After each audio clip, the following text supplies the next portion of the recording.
and welcome back to Let's Play Persona 3, The Answer, aka Episode Aegis. Last time, we managed to clear our way through Malbilge, and we have found ourselves back in time. But a very limited frame of time we find ourselves in. We can only explore Paulownia Mall as it was at some unspecific point in June of 2009. Actually, it was July, I think. Already getting the lore wrong. Let's go around and gather our friends' thoughts. I can't understand what he's trying to convey as well as I did before. Koromaro-san is looking curiously beyond the path. Should you try to go elsewhere? Yeah, that's a no-go. Some kind of force seems to be blocking the way forward. Unsurprising, but hey, everything's worth a try, right?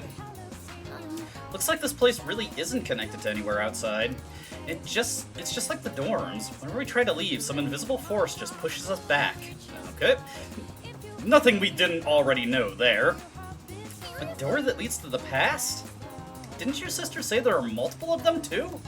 What about you, Mitsuru? What are your thoughts? Looks like we won't have to worry about supplies now. I didn't expect us to find a solution like this, though. The Abyss of Time, huh? Hey, at least it's convenient. Certainly works out for us. We'll definitely take a look at the shops available to us. Obviously not really that different from what's available in the journey, but it is worth to see what they are offering. Didn't expect to end up here. Guess that solves the starved to death problem we had, though. Koromaro and I are finally back to exploring with you guys. Indeed, indeed. So, that shady-looking person, Kurosawa, you said. He's a shopkeeper? What kind of store does he run, exactly? Not exactly something that's above board, I suppose. But hey, he only deals to us, so I guess it's cool. First the dorms connected to some kind of labyrinth, and now we're traveling to the past? What exactly is going on here, damn it? Akihiko is probably the most frustrated out of anyone, regarding this whole situation, which is kind of an unusual thing to see from him. He kind of found his zen by the end of the journey, but I guess being thrown back into the battle after he thought it was finally done is doing a bit of a number on his patience. He actually went back to the past? In a way, this feels far more dangerous than the Dark Hour. Don't you think so, too? Oh, come on, don't try to upsell it, Ken. It doesn't need to be an earth-shattering disaster compared to what we've already dealt with, but it is something we probably should be concerned about. Anyway, the main stores that we can make use of at this point in time, as in there's anything meaningful to do with them, is of course the pharmacy. The competition between pharmacies is heating up. I've got to make my story more unique or I'll be sunk. I'm doing my best to fill in the gap, so drop by anytime and support my store.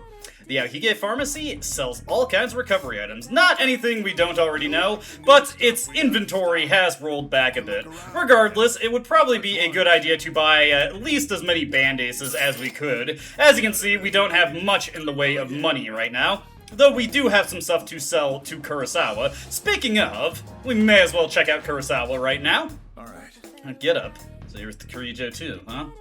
I assume you've been filled in. I don't have much here, but take a look.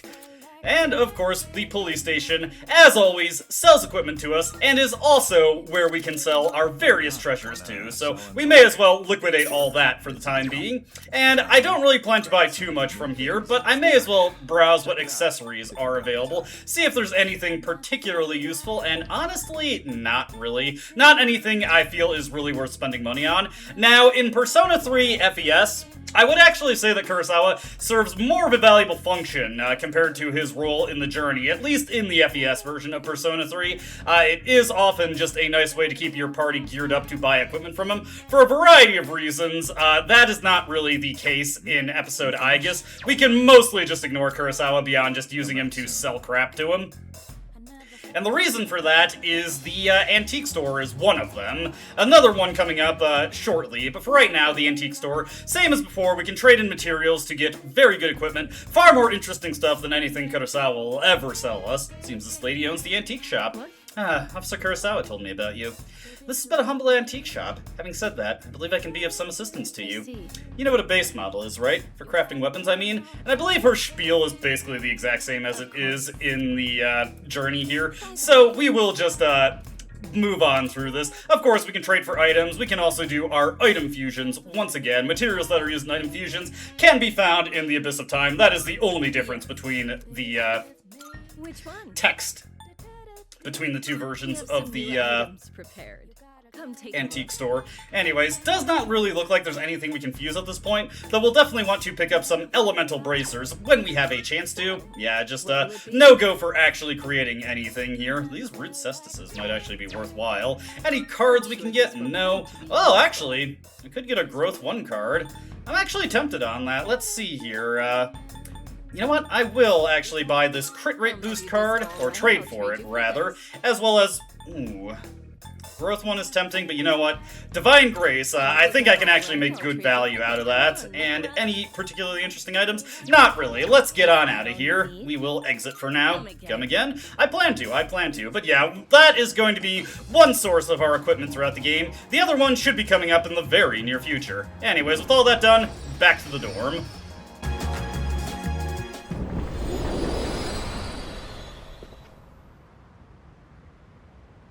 Huh? Is this?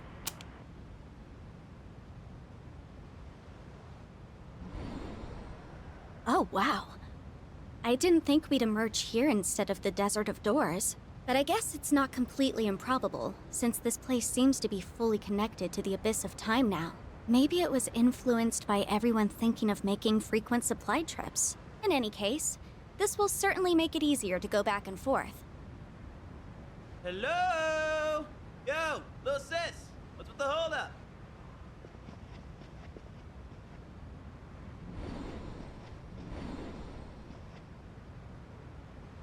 No way.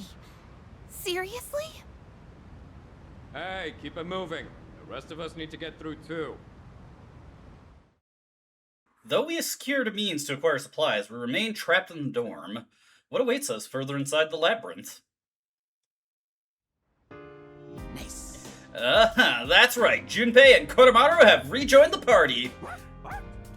I'd say that's mission accomplished, yeah? Nothing to it. Just leave the exploring to us. But it was Aigis who found the supply route, not you. Yep, you sure did good, Junpei. Just getting a hard time from Akihiko there. As the last time we were in the dorm, everybody has new dialogue for us. Speaking of the dorm, we may as well explore a little bit beyond the ground floor. There isn't too much to see, but there are some Twilight fragments scattered about the dorm that may very well be worth your time to collect. Hey, Yukari. Now that we can get Kurosawa-san, I guess we're good for a long haul. Ugh. How long is this all gonna take? Another thing you can check out is the vending machines. Perhaps we should buy something. And you can purchase Mad Bulls here for a little bit of SP restoration, but at 5 SP a pop, probably not worth it, just from a, shall we say, an efficiency standpoint. I don't really feel like spamming that many Mad Bulls. We'll just keep looking around here. No rooms that we really need to check out. I just want to grab any Twilight fragment that happens to be lying around. You cannot go onto the roof in the answer. It is just completely frozen, so that is another avenue for us to not really observe the outside world. I worded that in a bit of a weird way, but whatever. I'm just trying to carry a continuous thought. Doesn't look like there's anything else in here. The console deck is powered off right now, so we cannot view any recordings from the main game.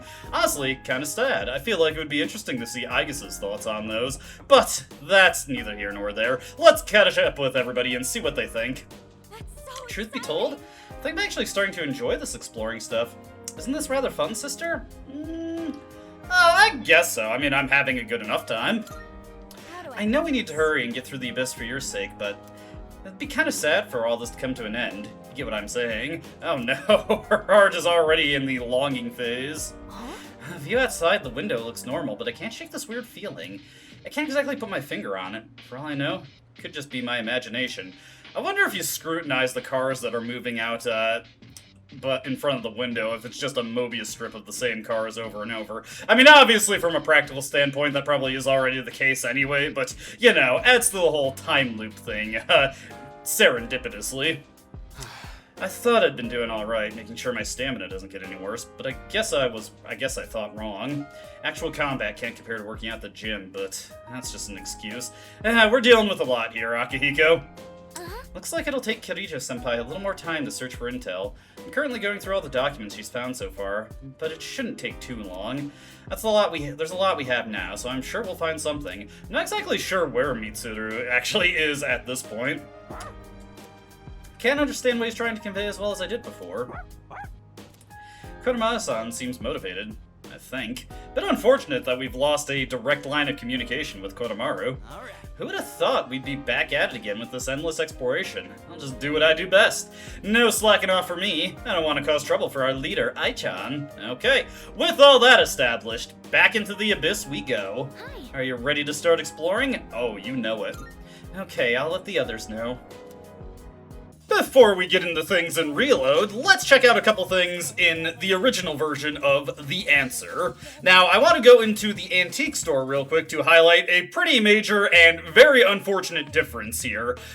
There is no longer weapon fusion available for us to use in The Answer. It is purely a trading outpost. It is back to the level of functionality that it was at in Persona 3 Vanilla. At the very least, it still has the expanded item list that The Answer had added to the game. So we have things like sutras, which actually for later, I do want to buy an agility sutra. I just want to keep that in my back pocket for later. Might even just take a protection sutra while I'm at it. But yeah, purely a trading outpost, so no longer can you enjoy powerful fused weapons, nor can you enjoy the abilities that they convey for you, which is really, really, really unfortunate. We are going to be much more dependent on equipment that we find, and I actually will probably every now and again have to buy stuff from Kurosawa just to keep us up to snuff with the general power curve of everything in The Answer. That'll probably come in a little bit once I have more money to actually throw around, though. For right now, we want to use B Blue V, which is still an accessory shop, like it was within the journey. As you can see, we have access to the Tier 2 bracers right from the jump, but we don't have anywhere near enough money to afford all that, so I'm just going to pick up some bracers right now. Wind bracers, probably going to slap those on Metis to augment Garula a little bit. Elect bracers, and then I will also want to pick up ice bracers for later. Fire bracers obviously would also be nice eventually, but we don't really need those right now. And probably one of our big goals for finances in the immediate future is to get enough money to afford those Tier 2 bracers. I honestly forgot that you can buy those from the jump, so that is actually pretty helpful and should get us ahead of the power curve a little bit more in this version of the game. Moving on, I'd like to select my party to go forward with more of the dungeon. We are going to take Metis along, as per usual. We will always be bringing Metis, so it's redundant to really mention her after a point, but since we're still starting out, I may as well emphasize that fact, and like I said, I'm going to give her the wind bracers to augment Garula a little bit further. You are welcome, Metis. We're also going to be bringing Junpei along. I'll actually add Ken to the party first, just so he's in the proper position. I'll give Ken the elect bracers, and then I actually just was getting the ice bracers for ahead of time. I don't really need to put them on Aegis right now, so let's just get our parties situated. Now, adding Junpei into the party, one very, very notable and important thing to remark on about him is that he will be learning Maharaku Kaja at level 34, the first skill that he picks up. As you can see, he just has a pretty powerful skill list for this stage in the game in general. He still has his Spring of Life passive, he has Tier 2 fire magic, he has access to Double Fangs, Kill Rush, Counter, and of course his own slashing attacks with his katanas or broadswords, so he's just got some very, very good abilities at the start. Junpei was already one of the best party members in the game, and he's even more so in The Answer. In fact, if I wasn't just trying to mix up the party for the sake of variety, since I'm going to always be using Metis anyway, I probably would just stick to Junpei for full time going forward. He will be very handy for an upcoming boss fight. With that established, let's get into the Velvet Room for The Answer real quick, because there are more unfortunate things to remark on here. Obviously, we will get the same spiel from Igor in Reload, so no need to bog you down with the details here. He does give us the full count of personae that we can potentially fuse in this game, but that is not really too helpful to know. Most serendipitous indeed. It's almost like they recycled some game mechanics here. But if we take a look at a couple things, well, first off, a little light on options at the start there. You got any requests you want me to do, Elizabeth? In fact, we're a little light on fusion options compared to what we had at the end of the journey. And no, that will not fill in. The only kind of fusions you can do in The Answer are normal spreads and triangle spreads. You probably also noticed... Hey, wait a second. What about the compendium? There is no compendium. You have to just go from persona to persona, and once you fuse something off, it is gone unless you head back to the area where you got it, and just re-raise it up to whatever point it is. You cannot level up a persona and register it to pull it back out for additional fusion purposes. Everything has to be raised from scratch, and remember, we do not have access to social links in this version of the story. Or this story mode. We have to level up everything manually. No bonus levels will be coming through for us. Very, very unfortunate, to say the least, There are some notable personae to pick up, though. You want to be more mindful of stuff that has things like boost. Orthrus will pick up fire boost eventually, so that's something to keep in mind. We've got other notable things. Let me see. Well, we could fuse King Frost. Note that any persona that was originally a special fusion will be moved into the standard fusion pools or the triangle spread, so you can still get special fusions, you just don't do the standard special fusions. They essentially just go into the standard tiers for their relevant arcana, so yeah, there is King Frost is also an option, and one that might be worth keeping in mind for later, if I can create a sun persona. I want to shop around for that real quick. Well, one notable thing to keep in mind is Black Frost, because he picks up some pretty good skills down the line. If we could get Ice Boost onto him, that would be pretty helpful. Here we go, Yatagarasu. This guy has pretty good skills to start, and he's only weak to Dark, which actually is not that unfortunate. I might actually just create this guy right now, because he also comes in with Diorama, which is pretty helpful, and I don't really particularly care for Hypixie or Empusa. Probably not going to bother trying to get them leveled up, so let me see if I can just get him with a useful skill set. Yeah, I think this should work, so let's pick up Yatagarasu. He'll also pick up Masakunda, which also could be pretty helpful in the future, so I might actually just start mainlining this guy for a little bit. I am Yatagarasu. Let us together tread down the path of strife. Indeed, indeed. So, that's the establishment I just wanted to get into for Persona 3 FES. Let's move on with Reload now. I've been waiting for you. Pardon me. Could I have a moment of your time? I apologize for asking you to come on such short notice. Oh, how rude of me! I seem to be distracted despite requesting your presence in the first place.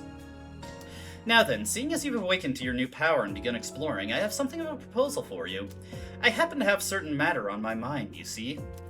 However, it is a matter for which I have yet to find a solution. It has me feeling rather stumped, quite perplexed, positively discombobulated. Therefore, should you allow it, I would like to observe those newfound abilities of yours.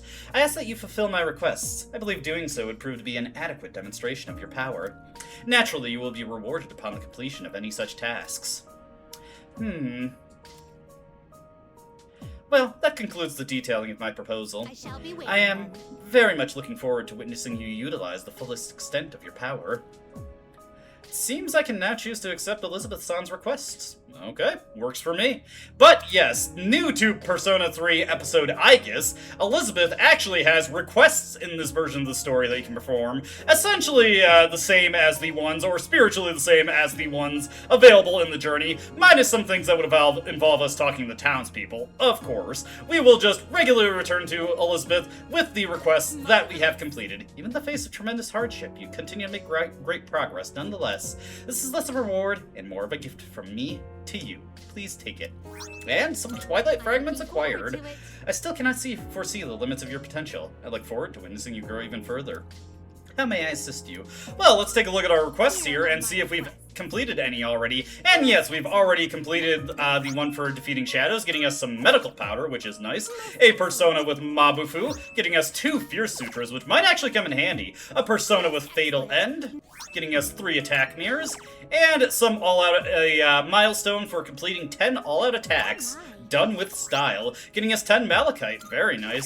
Anything else for us to do here? Let's see, 3 special fusions, 10 fusions in general, treasure hunting milestone, shadow hunting milestone. We gotta fuse Sarasvati with Aguilau, Gotta create a persona with gigantic fists, a persona that's level 30 or above, bring me Meteor Knuckles, and bring her a muscle drink. When I feel like it, I can pick that up from the Aokige Pharmacy. Please bring me this beverage you call a muscle drink. It's not a particularly rare commodity, so you should be able to find and purchase it with ease. I honestly just wanted to see what the reward was. I didn't mean to accept it there. 5 soul drops? I guess that's something. Speaking of the Velvet Room, since we already checked it out in the answer, may as well take a look at what's available for us in episode Aegis.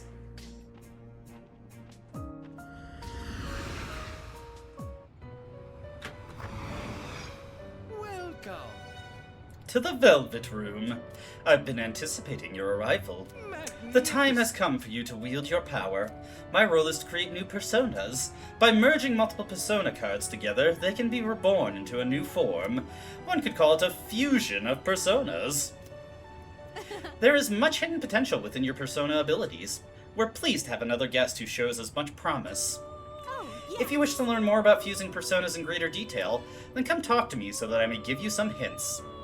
I will assist you to the best of my ability. Now, let's get into some fusion. Of course, we've got the same old rigmarole here, but Persona Fusion is a bit more worth commenting on in episode Aegis right now, because, oh my, you appear to have gained a new power. I believe you called it Theurgy? Now that you become even stronger, you should be able to battle more efficiently and exquisitely with your multiple personas. As you acquire more personas to fill the compendium, you'll open your mind to new battle stratagems. I shall inform you when more combinations are available in the Persona Compendium. Now then, how may I be of assistance? Alright, let's fuse the personas here, and first take a look at the big and notable change here. There is actually a compendium in episode Aegis. Yes, you can register everything that you fuse. You do not have to worry about doing your fusions as you get things, nor do you have to worry about fuser's remorse in losing things that could have potentially been useful for a rather lackluster fusion. Let's see. Right now we are going to register everything that we've collected thus far. There we go. And we are also going to check out our fusions here, because special fusions also make a return here. You can create a variety of special fusions, no triangle spread like the Journey, but a variety of cool special fusions available. Nonetheless, Black Frost back into the special fusion pool, and I don't know, that's just kind of cool, I guess. Makes it feel a little bit more special. Now, let me actually just shop around a little bit and see if there's anything interesting or particularly worthwhile to fuse at this point in time. One notable fusion we can create right now is by taking Orpheus and fusing it with Neko Shogun, we can create Baphomet, which would be a pretty good Agilao caster. We'll take that Agilao, carry over Tarunda, and we will also, you know what, I'll carry over Sharp Stew, or Regenerate as well.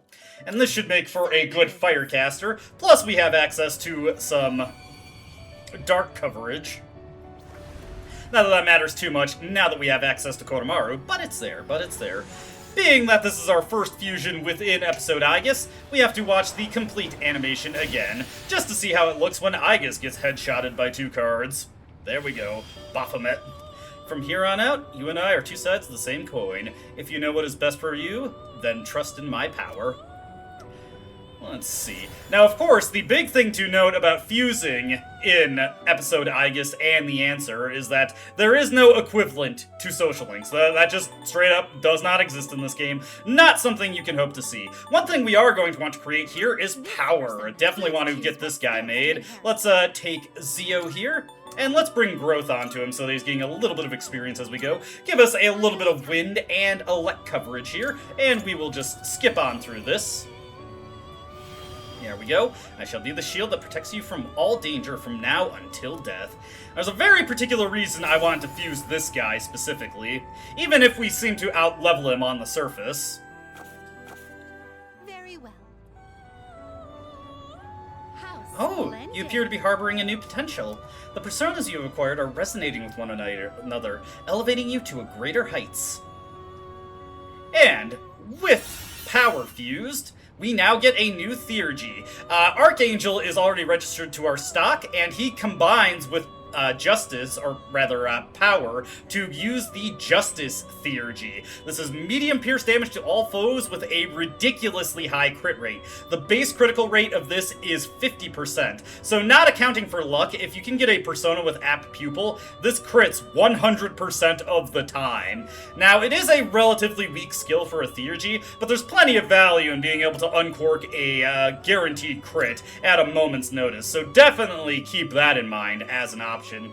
Now, I'm going to search for one more thing in particular within our available fusion options.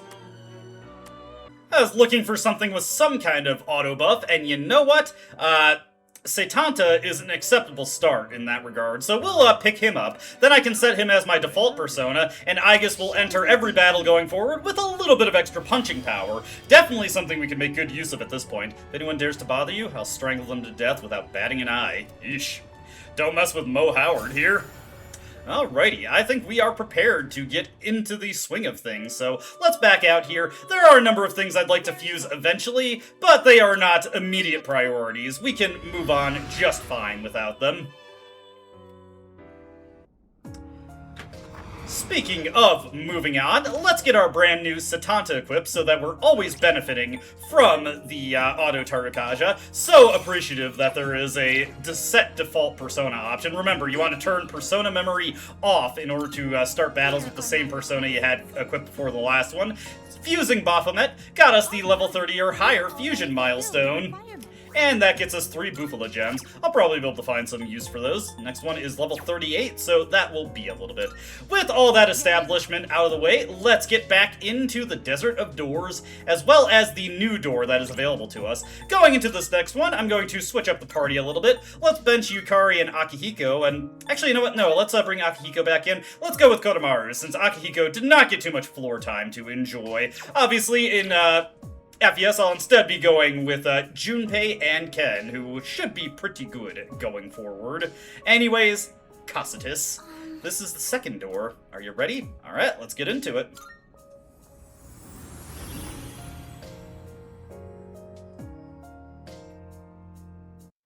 See you. I'll try scanning ahead. I can sense strong enemies below. They're still far away, but please be careful. Wait! I'm getting another strange reading. Is it that dark figure? Somehow it feels like it's right in front of you, yet far away at the same time. I'm sorry. I can't pinpoint this other presence location.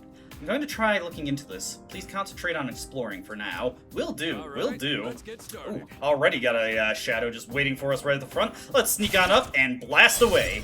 Heading into the new area, of course we've got plenty of new enemies to deal with, like these obsessed cupids, who conveniently are weak to slash attacks here. And since we have Auto Tarukaja on Aegis now, we should enjoy a little bit of extra damage on our all-out attack here. I forgot to take down the HP values of these guys. Is that something that Fuka knows by default? Let's take a quick look at that. What is my analyze again? There we go. Yeah, 320 HP. Bit of a boondoggle on my part for getting that. Anyways, we do happen to have access to Fatal End as a form of slash damage here. Take that guy out, get our all-out attack, and hopefully we can secure some major Arcana cards early on into the expedition. We could definitely benefit more from having extra experience going into every battle. No extra experience, but we do get Lamia here. Aegis does unlock compendium discounts as well as the same characteristic that the MC had in the journey, so we want to make sure to collect as many personae as possible. I already know how to fight. What? Well, yes, but still. Huh.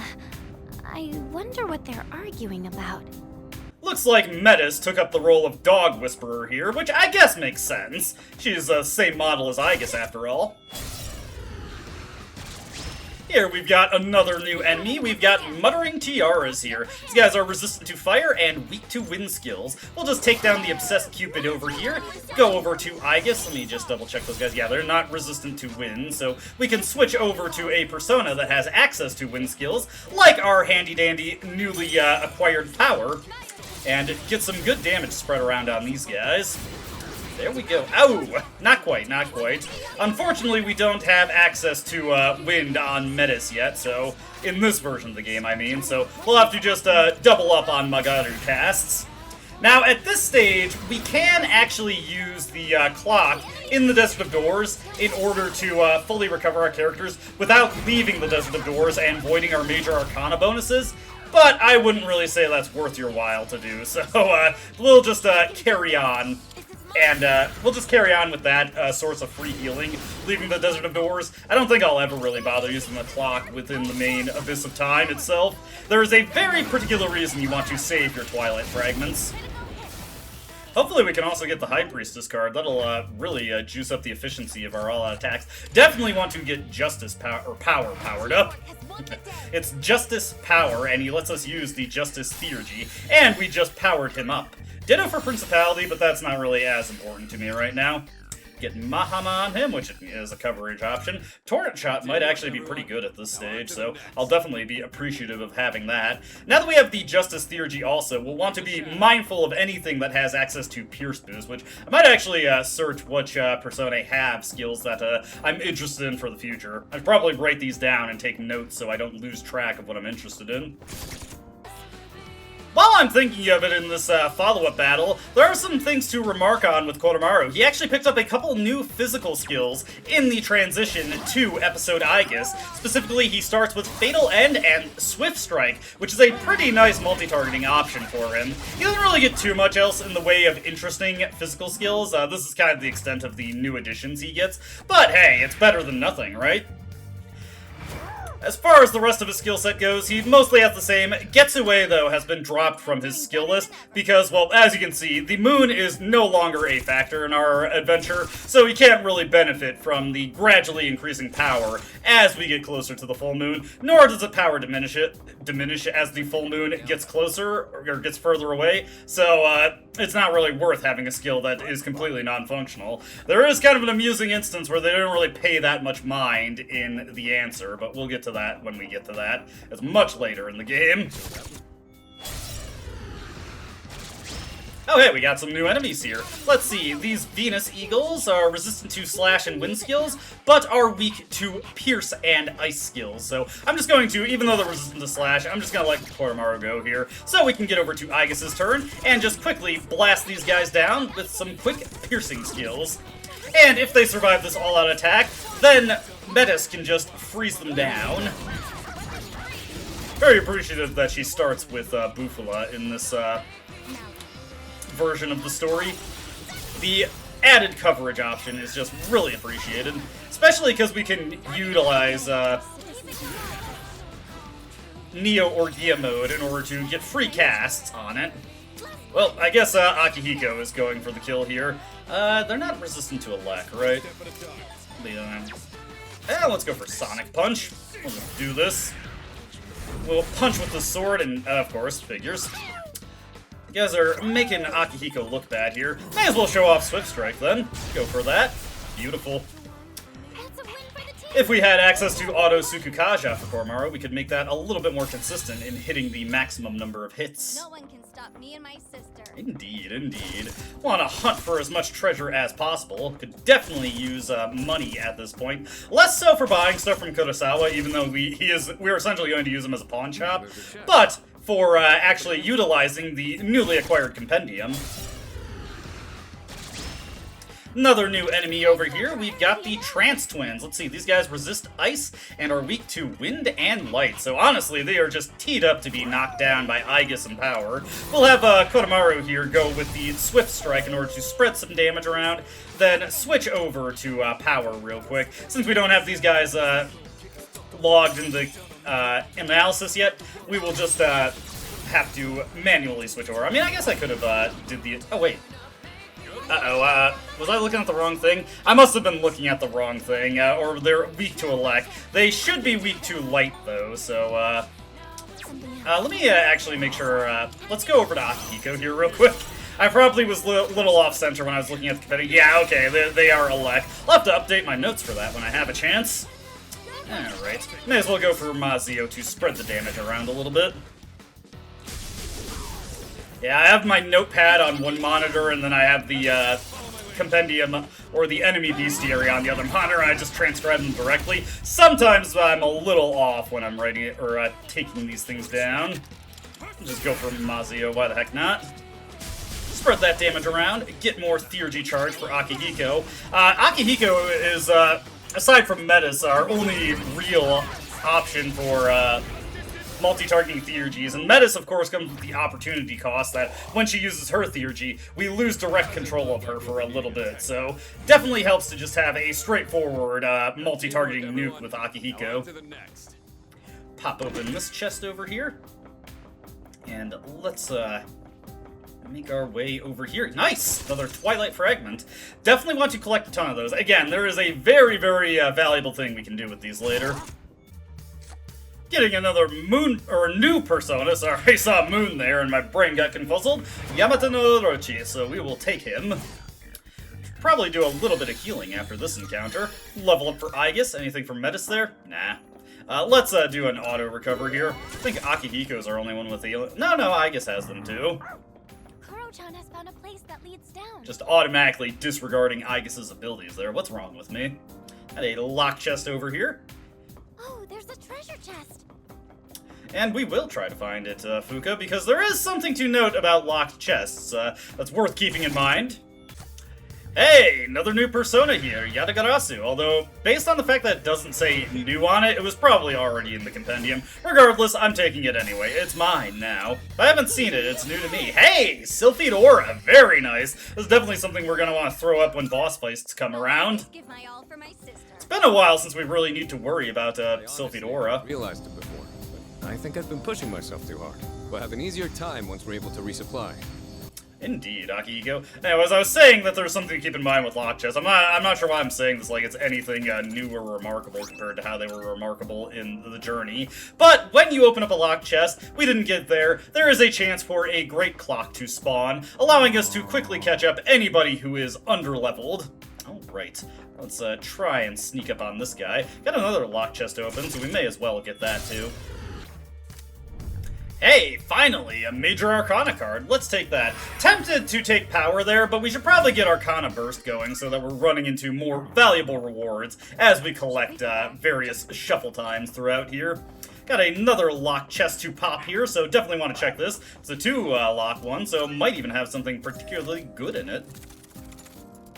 Let's see, Hero's Knickers. Well, Akihiko, let me guess, you're going to ask to wear it? Since we don't have any better armor for him at this point, we may as well give it to him. Now let me see what the heck it actually does. I will always gripe about that. It annoys me so much. It just drives me nuts. Like, I just want to see what it does. You think you know better than me, Akihiko? Well, you don't. I've seen what happens when you put the AI or you put the party members to AI control in this version of the game.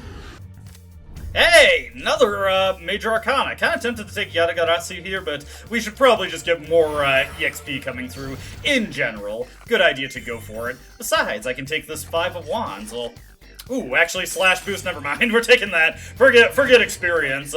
Getting damage bonuses is much more important in the long run. Further, by the way, I don't know what the deal is with this, but right now, Kodomaru's Theurgy gauge is charging very, very slowly. I'm not sure what's going on with that, or if there's some kind of plot thing I've missed why that's the case. One thing that is a plot thing is that Kodomaru, unlike in the main game, he only has the Hound of Hades Theurgy right now. He does not have his Power Howling. Kind of interesting that he's lost access to that. How are you doing, Aegis? It seems like you've gotten used to being the leader.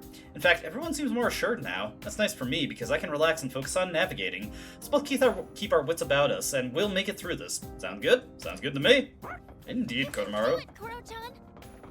Alright, let's see if we can't actually maneuver around and sneak up on some of these guys.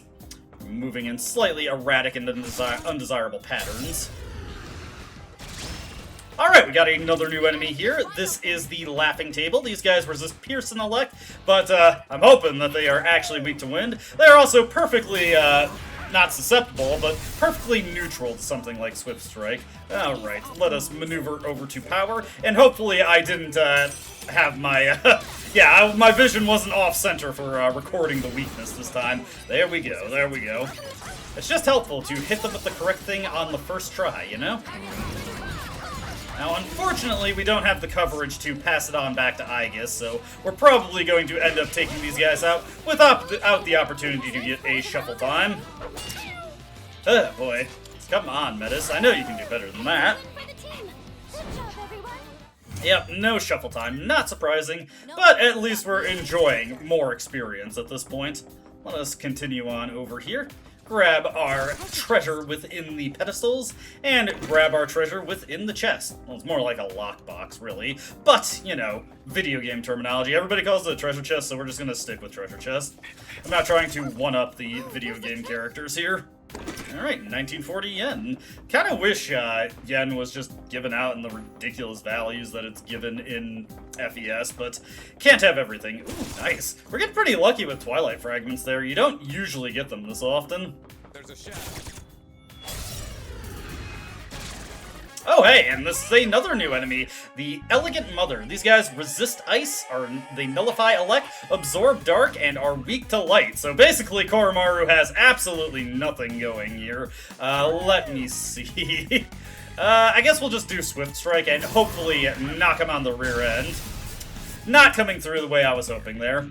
They're going for their own darkness here, and unfortunately I am weak to that. Fortunately, they decide to make a bad play there. Now, do we actually have a way to exploit that light weakness without, that light weakness without making ourselves vulnerable to dark in turn? I don't really think we have that as an option, so we're just going to have to run with what we got here. We will go with Koha and hopefully avoid a disaster. You know what? This would be as good a time as any to go with a Theurgy. So let's not go for the all-out attack. Let's pass on over to Metis, and we want to play it safe over sorry. Orgia mode is no good if we make no use of it, so let's use that to get some good damage laid out here.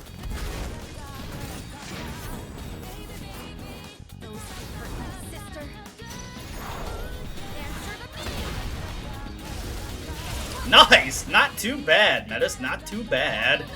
We'll definitely want to go all out on our offense here and take this one out before it gets back up. We still have our darkness vulnerability here. Double damage on the Orgia mode makes it certain that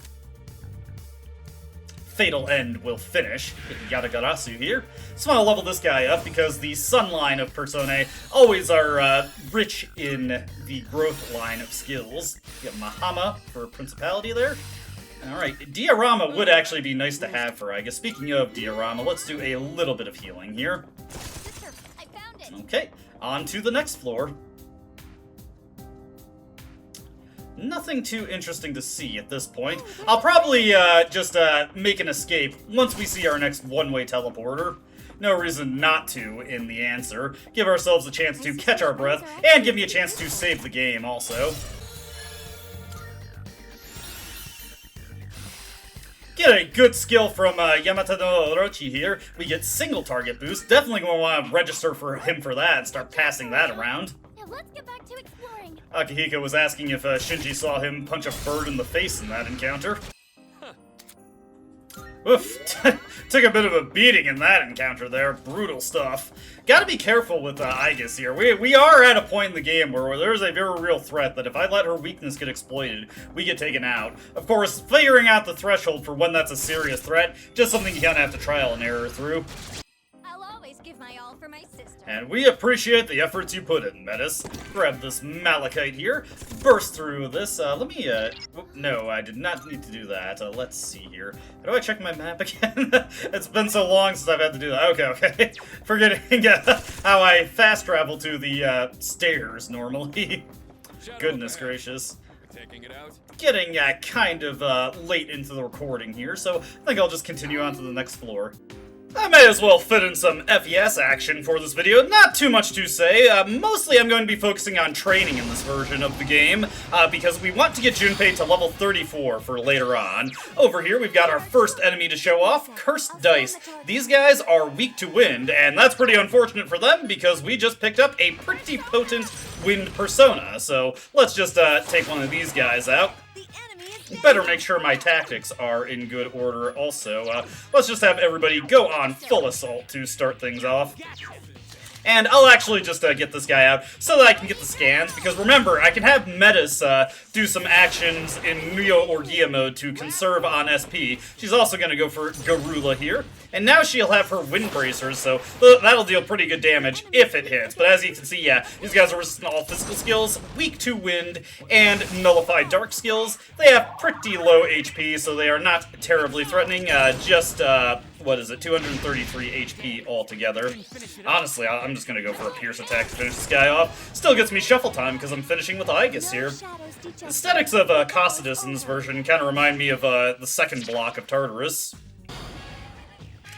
Next on the docket, we've got Trance Twins here. These guys are weak to fire and dark skills. They nullify electric and light skills. I'm just going to send Metis right into Neo Orgia mode so she can deal the big damage numbers. And I'm not going to worry about doing anything too fancy with Aegis here. So let's get into this. Probably going to go for Fatal End. Yeah, that would be my guess. I think, honestly, with the Wind Bracers... Ooh, nice! I think with the Wind Bracers, honestly, Garula probably would be the better attacking option, but whatever. I'll trust your judgment here, Metis.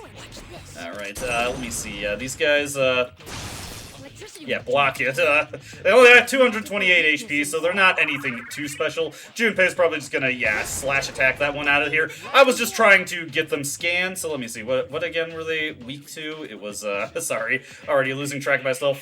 Fire and Dark. Is it going second? You know what? I can just get away with this. Not too concerned. Might have some distress coming through, but Metis is just completely immune to that. Junpei has access to Agilao, and remember, ailments do not prevent the participation in all-out attacks in this version of the game, so we can still carry out a full-powered all-out attack, which is honestly very overkill, but also very fun. Yeah, there we go. Junpei's new victory animation. Love that one. Next up, we have Obsessed Cupids here. These guys are weak to ice, resistant to wind, and nullify light skills. They only have 228 HP, or 223 even, so not particularly threatening. I could just Mabufu my way through this fight, but you know what, I'm gonna Sukukaja myself up, just to make sure it hits on the next turn that comes around. Again, I'm just trying to scan as many things as possible, so that I can rely on, my allies to also get knockdowns. Again, it is a lot harder to set up SP engines for use in Persona 3 The Answer, so you definitely want to actually make more regular use of having your party members knock down foes for you. I mean, Junpei otherwise wouldn't be doing much with his SP anyway, so why not let him have that opportunity? With Sukukaja in effect, we have pretty good odds of just knocking all these guys down with Mabufu now. If I'm going for the scan anyway, may as well set myself up for that, right? And it is also just nice to have a version of the game where I can count on all-out attacks to actually finish off my foes. I don't really highlighted it, but Aegis also has a unique victory animation for this story mode as well. Going into our next battle, we have Laughing Tables here, 228 HP. They repel slash skills, are weak to fire like you probably expect, and nullify ice skills. So we're mostly just going to be relying on Junpei to get the knockdowns here. As a matter of fact, I may as well preemptively set him up for that, because he should be good to go on that once his turn rolls around. May as well eke out some extra damage with Metis while I'm at it, though she's probably going to bounce a Fatal End right back into herself. Yep.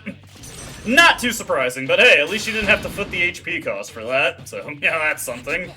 Not a good thing, but, or not a great thing, but, I mean, it's not as bad as it could have been. It's better than nothing, you know?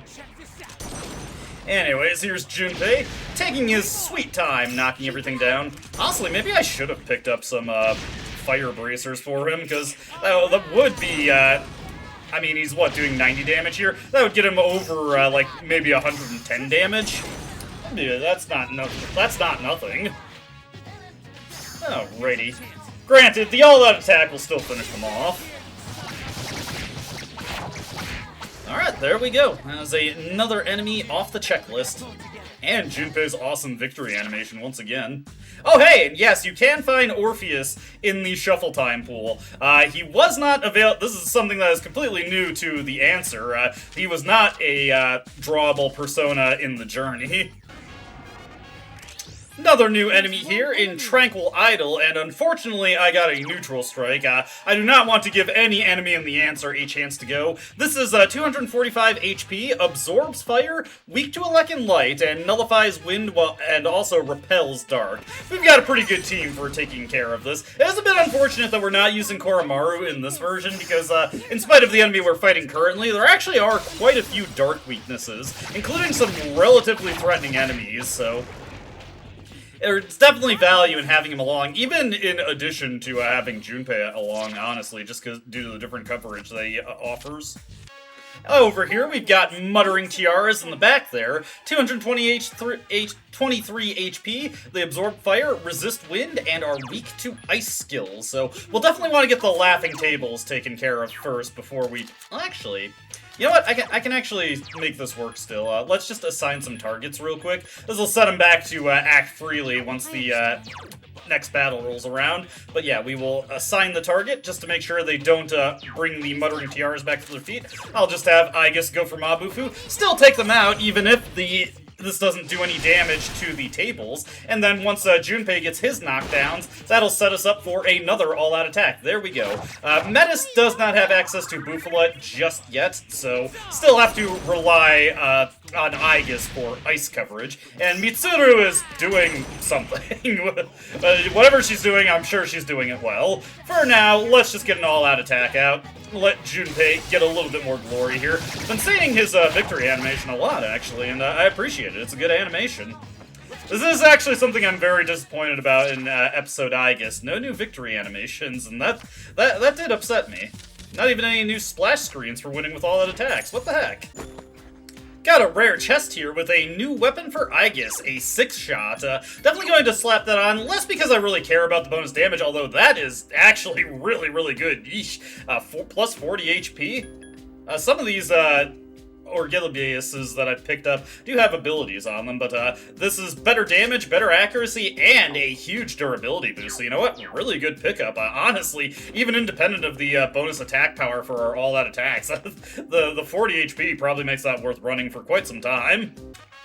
And next on the docket, we have Venus Eagles. These guys are resistant to fire, they repel wind skills, weak to ice, and only 240 HP. Relatively easy to burst through, so we should be able to take them down, no problem. Let me see, I just have to review the... Yeah, ice is fine against the Tranquil Idol. Still haven't been able to get the scan through on the Tranquil Idol, just because I've been defeating them before it gets a chance to go off. I've usually been encountering them in single... or they're the only enemy in the encounter, and my team is just too good. They take him out, no problem. Got those Venus Eagles scanned. Honestly, it's probably going to be same again here as well, because we don't, there's no reason for me to let it actually get a turn. We are just going to take you out of the picture. Mazio's on through. Yatagarasu should be getting pretty close to a level up now. Remember, the experience curve is very much accelerated in the answer, so it doesn't take too long to level your Personae up manually in this version, if nothing else. So let's get that wand here, and I'm feeling good about this. I'm making an assumption here. Hopefully I don't look foolish. Oh, yes! My mental math was spot on. We get Masakunda there. That actually will be very, very helpful in the near future. And I've made it up to the 6th floor, but I think this is where I'm actually going to back out and heal up, and I actually want to commit to doing a little bit of training. If I keep up at the pace that I am going at, I'm going to reach the destination floor with the boss fight before I hit the levels that I want, and obviously it'll be at low HP and low SP, and I don't think I'll be able to swing that fight without full HP and SP, so I will definitely be doing a shall we say, fresh expedition back to that floor. So what I'm just going to do here is take a look at how Junpei is doing. He actually is going... Actually, wow, he is pretty close. Regardless, I do want to also clear out the Persona stock. I want to shop around and see what my options are. Obviously, Yatagarasu, he's set up very well to cover a lot of different things. Has some very valuable skills for us as well. But I would like to expand my repertoire, so I'm not just dependent on him. And definitely want to look for stuff to get boosting passives into my fusion material pool, so that's just something I'm going to take care of on my own time, and then when we connect back in FES, we'll already be at the boss. I'll take care of all the boring parts for you. Alright, let's wrap up this video. Could you hold on a moment, I guess? Picking up readings that one of those doors we found in Tartarus is here on this floor. It's not quite the exact same reading, but would you mind looking out for it while you're investigating the area? A door that we found in Tartarus for. You'd mean something like the Monad Passage? Well, let's keep an eye out for it. Damn, I am getting really good luck with all of the Twilight fragments here. I'm actually really appreciative of that. And some Snuff Souls. That'll actually be very helpful. Can prolong the amount of time I spend in the Desert of Doors without having to reset the Major Arcana bonuses. Yes! That reading I was telling you about before. It's close! Hello? I knew it. They're the same as the ones we saw in Tartarus, but there seems to be more of them. We'll need to investigate further. Please try getting a little bit closer. Alright, let's check it out. 3 doors. I wonder where they lead. I'm detecting shadows behind each door. Starting from the left and going right, the shadow readings get stronger, but I'm picking up treasure chests with similar signals too. So the leftmost one is the least dangerous, but has the smallest reward, and the rightmost one is the riskiest with the greatest reward. Where to begin investigating is up to you. Be sure to consider your current condition before entering. Sometimes Monad doors will appear in the Abyss of Time. Defeating the special enemy in one will trigger a special shuffle time where Major Arcana cards appear more frequently. From left to right, the 3 doors increase in both difficulty and value of items are rewarded. Consecutive battles will sometimes await you, so be prepared before entering a door. Defeating the enemies will also reveal the layout of the current and next floor upon leaving. Once this is done, the power within the doors will be released, sealing them shut. The Monad door is an unstable contraption. When one appears on the floor, the door will lose power and become inaccessible if you move to another floor, even if you return to it later. Yes, so a bit of a mix-up to Monad doors. We can go into doors of ascending difficulty, and basically each door tasks us with fighting an extra boss that is available from the pool of potential encounters within a Monad door. If we go into this one with 3 lights, we have to fight every single potential Monad encounter that can happen in Cocytus. You know which one we have to go into, right? Of course, if we succeed in doing this, we get the most rewards possible, so let's get into it.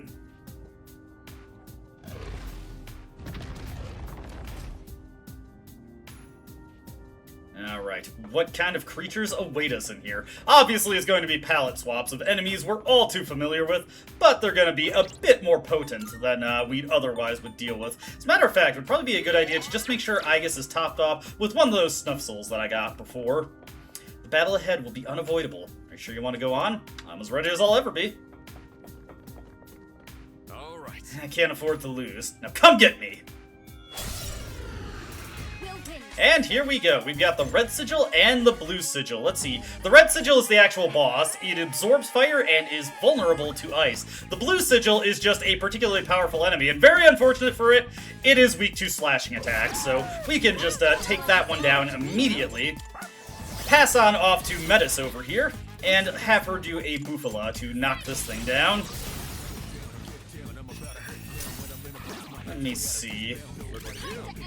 Just wondering, can I get a grasp now? I want to see if I could figure out what skills this thing has. It might be worth it to just focus on getting the blue sigil out of the way, so we are just going to bombard this guy with devastating force so we can hopefully get him taken out in due time. Going for a provoke here, which I'm not too pressed about if he inflicts that. Honestly, it might work to our benefit here. Let me see. Yeah, he just absorbs fire, so that's not really anything I'm too concerned about. Let's see what my options for ice coverage are here. It does make me vulnerable to fire, so that is potentially detrimental to me. This guy, on the other hand, this is fine. We will just do this real quick. And I am actually going to pass on over to Metis over here. And we are immediately going to go for the Orgia mode, again, just to get more damage onto the blue sigil, and hopefully get that guy taken out relatively quickly. Our attacking options are not exactly stellar at this point, so I just want to go for the most damage we possibly can do, to try and keep these fights under a reasonable amount of time. Okay, the red sigil is, funnily enough, the one who got stunned there. Rakukaja is a little annoying, because we don't really have a great counter to that at this point. I'm just gonna get Tarunda put up on this guy for when he does get back into action. Not too concerned about him. And let's see, Fatal End coming out from Metis here. We should be able to actually do another all-out attack here, which would be quite nice. This guy is dizzied, so we don't have to worry too much about him getting any nasty attack off on us the next turn. Koromaru's enraged, and that just kind of works out to our benefit at this stage, really. Nice little crit on that guy. Can't get up. Do we have any stronger options, really? Nah. We just have to blast away at him with the strongest things we do have. Fortunately, Metis should use her Bufala as well. Let me see here. You know what? We have those Fierce Sutras. This is probably as good a time as any to actually make use of these. May as well keep our stuff as strong as possible. There we go. Red Sigil should be getting back into action this turn. Fortunately, he still has the Tarunda up on him, so any attacking option he would make... Oh, there goes our attack boosts. I'm not too pressed about that, though, honestly. Let's go for the Bufala here. And it's probably, honestly, just more efficient and effective to just go with repeated Bufalas on this guy. It's got a lot of HP to burn through, 1443, so it's gonna take a little bit of doing to get this guy taken out. But, again, in due time, in due time. Another Bufala coming out from the Orgia mode Metis. Probably the most damage we can hope to get done there. And unfortunately, she is going to have to take a little bit of a siesta there. Red Sigil can't get up, so that just allows us all the more opportunity to blast through him. Just taking note of what other things we've got coming up here so I can pay attention to what I should be going for. Let's see, another Sonic Punch from Akihiko here. Actually, that's really not that impressive. Alright, the status ailment on Koromaru has been recovered. I guess we'll just go for Fatal End with Koromaru. Can't really expect fear to come through on this guy. Ooh, actually, I should have done the Tarunda on him. He's going for Infuriate here. Funnily enough, Metis is gonna be under no threat from that, but I do actually want to get that cleared if I possibly can. Uh-oh. Oh yeah, okay, we do have Patra Gems. So once again, I'm going to just drop this guy onto the floor. And we are going to get that, no. We are going to get that Infuriate cured on Akihiko. I don't really care too much about it being on Koromaru presently, because it's not really that big a deal. I'm not relying on him for anything. I think I should be going for Zio, honestly. Akihiko should have or no, he doesn't. Okay. That's fine. Metis is back in action, so now we can just slowly but surely chip this guy down with Bufala. There we go. Go for it, Koromaru. You got this. Nice. There we go. Like I said, Koromaru's got this. Next up, let's see, we've got, well, something here. Tarukaja from, what are you? That's Maniacal Book and Muttering Tiara over here. Let me see. Do we have the Maniacal Book scanned yet? No, we don't, so I gotta check my notes here. I'm pretty sure I've got this somewhere on here. Yes, this guy is weak to wind, which is pretty, let's see, the Elegant Mother is weak to fire and resists wind, so a little annoying. Then, of course, we got the Muttering Tiara over here. He is also weak to wind. It might be, let me see, Elegant Mother. We need to use fire on her. I think I'm gonna go for the Lightning Spike here right away, just to start this off. Just get some big damage going out from Akihiko here. Let's see, Maeha. Ooh, that's some spice right there. Okay, let's get the Magaru gem. We're actually going to go over to Aigis here, and we're going to use Cadenza to get ourselves buffed up, as well as get some healing here. That's brutal. Luckily, this is also a good opportunity to get some good value out of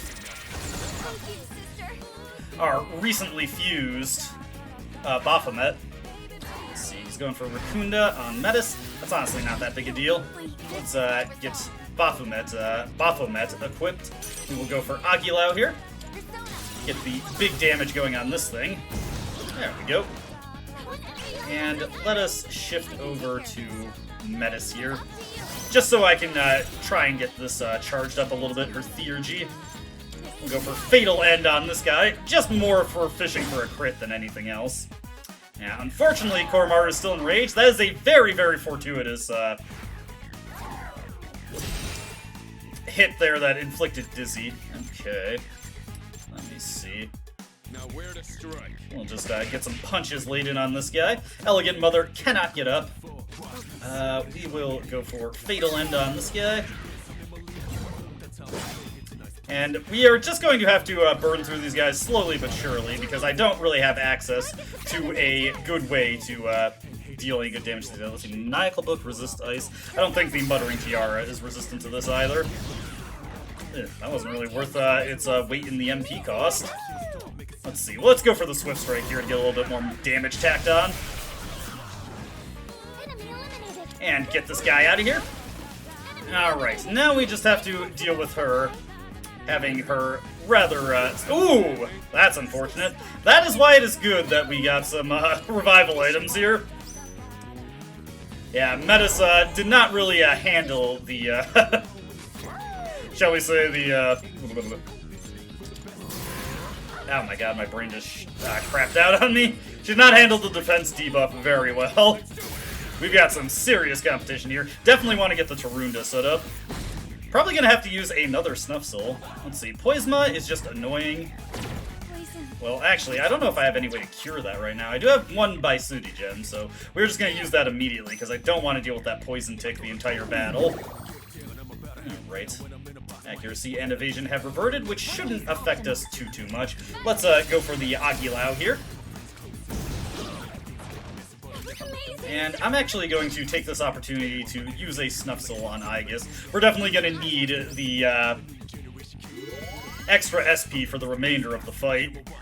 Unfortunately, Koromaru, very unfortunately, Koromaru does not have access to fighter skills just this second, which kind of wish he did, but we'll just have to make do without it. Let me see here. I'm actually going to also just pop Aegis's Theurgy here. Or not Aegis's, Fuka's Oracle here. See what this gives us. Okay, full buffs, that actually is pretty useful. I was also hoping for the potential for some SP restoration, but that's not super critical. Alright, she is now not as defensive as before. We've also got a defense buff on everyone, as well as a dodge buff. Let me see, I will use the antibiotic gel on Akihiko here, make sure that he is in good standing for the remainder of the battle. Let's go for Agilao here. And if we can get Metis' Theurgy charged up, that would probably be a good idea. So we're going to go for that.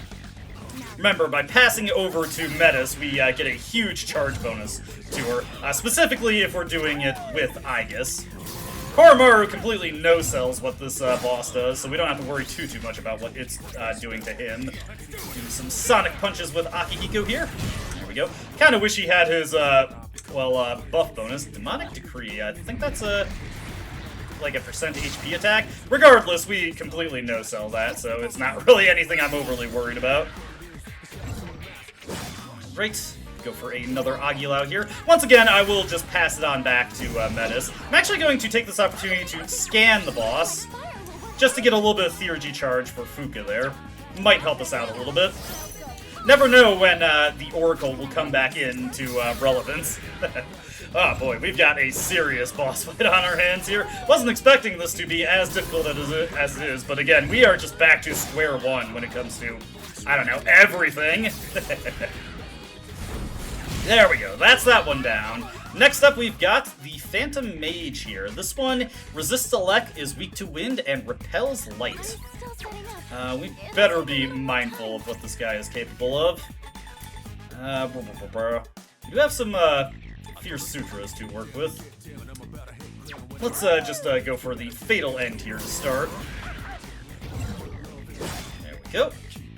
He's chanting a death spell. Do not like the sound of that. That seems dangerous, so let's Tarunda this guy real quick. Right. Then we will go for Fatal End here, see if we can't get the crit on this guy. Now, do I risk going for a wind spell? Well, actually, wait, I got Narcissus here. I don't have to make myself vulnerable. I'm being silly with that in regards to that. Let's knock this guy down, and we are just going to want to absolutely tee off with every single theurgy we have at this point. The more damage we can lay out on this guy, the better. Let's get the Orgia mode activated. And hit this guy down. If we can get the Dizzy, that would be beautiful. Nice! Okay, that's good, that's good. That helps us out immensely here.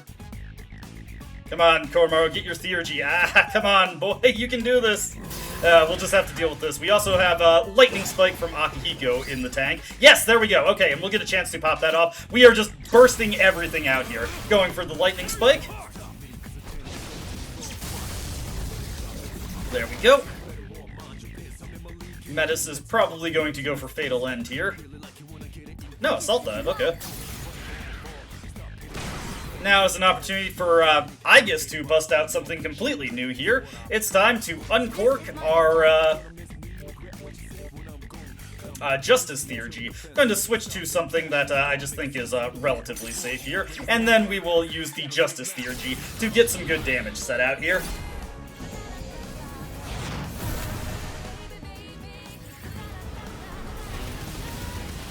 Yes, beautiful! Finally, Hound of Hades to bring it on home.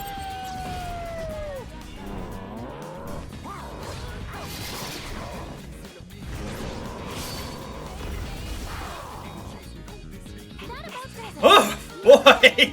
That was brutal. Was not expecting it to be that rough. Anyways, when we clear that, we can pick 2 cards. So we'll take a Legion card, and we will take some money. Why not? Oh, goodness gracious. Hey, a whole bunch of level ups across the board for that, though. No distress on Legion. And Akihiko picks up Tsukukaja. Nice. Marajian for Koromaru, which would have been nice to have a while ago, but whatever. This there. Now, look at all this treasure, and what treasure we get. Just look at this. Get a Ring of Sorrow. This is a new line of accessories in the Monad Passages of the Abyss of Time. The Rings of X Emotion, usually a negative one. These will have a variety of generous stat bonuses, like this is 2 strength and 20 HP. I think this is wonderful for Metis, so let's just slap that on her real quick. Checking over this one, we get a whole bunch of gems, some amethysts. We get a Dog Suit of Sorrow. And yes, all the equipment follow this negative emotion theme naming. And like the Ring of Sorrow, the Dog Armor of Sorrow has randomized abilities of fairly good effect, like bonus experience for Koromaru. That is just scratching the surface of the kind of effects that these equipment can have. The Blade of Sorrow here, if we give this to Koromaru, we will find that this does for him Auto Tarukaja, which is beautiful. It could even have stuff like a Dark Boost, or even later in the game, Dark Amp. Legs of Sorrow for Aegis, which we don't even have upgraded legs for her, so we may as well take those. What do those do for us? And remember, the Sorrow equipment just all have randomized abilities. This is Luck +2 and Resist Shock. Not exactly great, but the evasion bonus is more than appreciated. Get some generic material. And finally, a Zionga gem. I don't sense any more treasure chests here. It's still dangerous, so please try to come back as soon as you can. Okay. Whew, boy. That was an ordeal. I suppose it's fitting. We'll definitely want to look into making some stronger personae when we come back to these, because this is not the only set of Monad doors we can find within the Abyss of Time. With that completed, the map is filled out. Unfortunately, or actually, wait, yes, there is. Okay, we can return to the Desert of Doors. I think that is a good idea. With all that taken care of, I think that's a good place to call it a video. This recording actually ended up going way longer than I expected. Was not expecting that fight to be so difficult, but hey, they said it was going to be a challenge for a reason, so that's where we'll call it. As always, I hope you enjoyed watching, and I hope to see you next time. Until then, though, goodbye.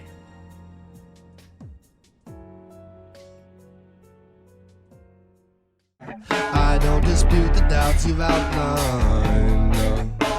But it's my right to waste your time.